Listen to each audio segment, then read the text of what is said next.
తెలంగాణ ప్రభుత్వం గద్దర్ అవార్డును ప్రకటించింది. 2025 ఏడాదికి గాను అవార్డులను జ్యూరీ ప్రకటించింది. ఉత్తమ చిత్రంగా రాజ్ వెడ్స్ రాంబాయి, ఉత్తమ నటిగా తెలంగాణ కొత్త కోడలు రష్మిక మందన్న ఎంపికయ్యారు. మెగాస్టార్ చిరంజీవికి ఎన్టీఆర్ అవార్డు వరించింది. అక్కినేని నాగేశ్వరరావు అవార్డు జయసుధకు దక్కింది. ఆర్ నారాయణమూర్తికి కాంతారావు అవార్డు, సంగీతం శ్రీనివాసరావుకు బిఎన్ రెడ్డి అవార్డు, పైడి జయరాజ్ అవార్డు కమల్ హాసన్ ను వరించింది. సి నారాయణ రెడ్డి, సుద్దాల అశోక్ తేజ, రఘుపతి వెంకయ్య అవార్డు రమేష్ ప్రసాద్ ను ఎంపిక చేశారు.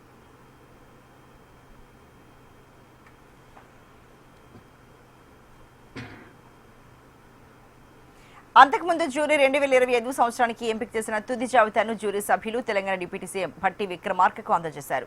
ప్రజాభవన్లో Telangana film development corporation chairman Dil Raju, నటుడు తనికెళ్ల భరణి, రోజారమణి, మణిశర్మ, ప్రగతి తదితరులు డిప్యూటీ సీఎం భట్టితో భేటీ అయ్యారు. అవార్డుల ఎంపిక ప్రక్రియ, వేడుక నిర్వహణపై చర్చించారు. మరి ఇదే ఇష్యూకి సంబంధించి మరింత తాజా సమాచారాన్ని మా ప్రతినిధి వెంకట్ అందిస్తారు.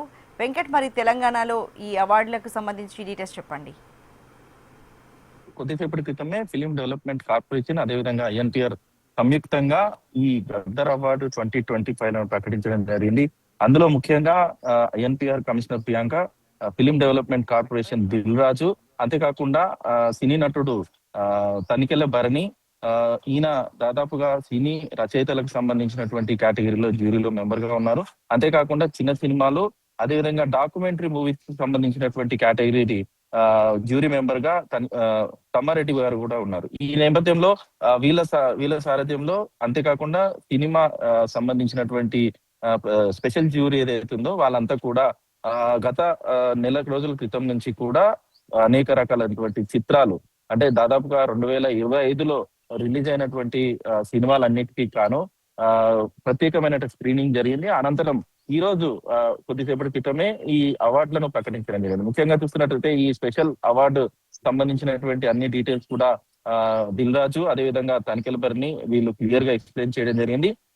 ముఖ్యంగా స్పెషల్ అవార్డు కేటగిరీలు ఫస్ట్ వాళ్ళు అనౌన్స్ చేయడం ఏమి, స్పెషల్ కేటగిరీ అవార్డ్స్ లో ఎన్టీఆర్ నేషనల్ ఫిలిం అయినటువంటి అవార్డుని, ఇండియన్ అవార్డుని చిరంజీవి గారికి ఇస్తున్నట్టుగా కూడా ఆయన ప్రకటించడం జరిగింది. అంతేకాకుండా పైడి జయరాం ఫిలిం అవార్డ్స్ అనేది తెలంగాణ గద్దర్ అవార్డ్స్ ప్రకటించిన నేపథ్యంలో ఈ పైడి జయరాం రెడ్డికి సంబంధించినటువంటి అవార్డును ఇవ్వడం మొదలు పెట్టారు.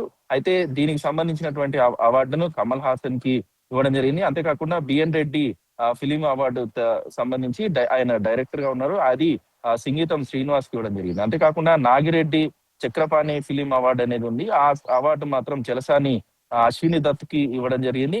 ఆ తర్వాత కాంతారావు, ముఖ్యంగా సినీ నటుడు కాంతారావు సంబంధించినటువంటి అవార్డు ఆర్ నారాయణమూర్తికి ఇవ్వడం జరిగింది. అంతేకాకుండా రఘుపతి వెంకయ్య నాయుడుకు సంబంధించినటువంటి ఫిలిం అనే స్పెషల్ అవార్డు ఉంది, అది రమేష్ ప్రసాద్ కు. అంతేకాకుండా నారాయణ రెడ్డి ఫిలిం అవార్డు అని పోయట్రీ అండ్ రైటర్ కు సంబంధించినటువంటి తెలుగు సినిమా కేటగిరీ, ఇది సుద్దాల అశోక్ తేజకు ఇవ్వడం జరిగింది. అంతేకాకుండా అక్కినేని నాగేశ్వరరావు ఫిలిం సంబంధించినటువంటి అవార్డు శ్రీమతి జయసుధకి ఇవ్వడం జరిగింది. గతంలో ఆమె తెలంగాణ అవార్డ్స్ మొదలు పెట్టినప్పుడు, గద్దర్ అవార్డ్స్ మొదలు పెట్టినప్పుడు ఆమె జ్యూరీ చైర్మన్ గా కూడా ఉండడం జరిగింది. ఈ నేపథ్యంలో ఆమెకు ప్రత్యేక అవార్డుని ఇవ్వడం జరిగింది. అయితే ఫీచర్ ఫిలిం సంబంధించినటువంటి కేటగిరీలకు వచ్చినప్పుడు బెస్ట్ ఫిలిం అనేది రాజు వెడ్స్ రాంబాయ్ అనే సినిమాకి ఇవ్వడం జరిగింది. అంతేకాకుండా సెకండ్ బెస్ట్ ఫీచర్ ఫిలిం దండోరా మూవీకి ఇవ్వడం జరిగింది.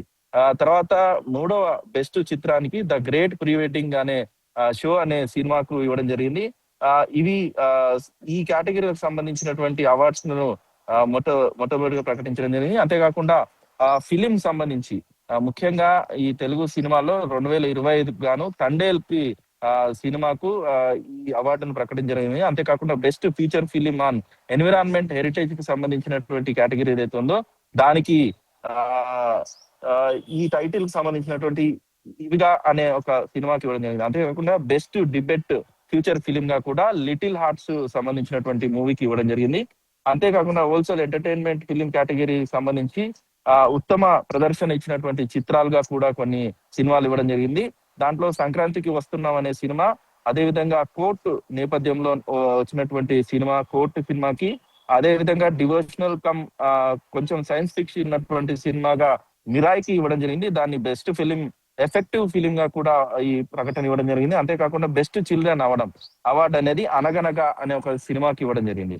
ఈ విధంగా సినిమా కేటగిరీలకు ఇచ్చిన తర్వాత ముఖ్యంగా బెస్ట్ డైరెక్టర్ గా ఆ, ఈ శైలో కామపాటి అనే ఆయనకు రాజు వెడ్స్ రాంబాయికి సంబంధించినటువంటి మూవీకి ఇచ్చడం జరిగింది. అంతేకాకుండా లీడ్ యాక్టర్ గా అక్కినేని నాగ చైతన్యకి ఇవ్వడం జరిగింది.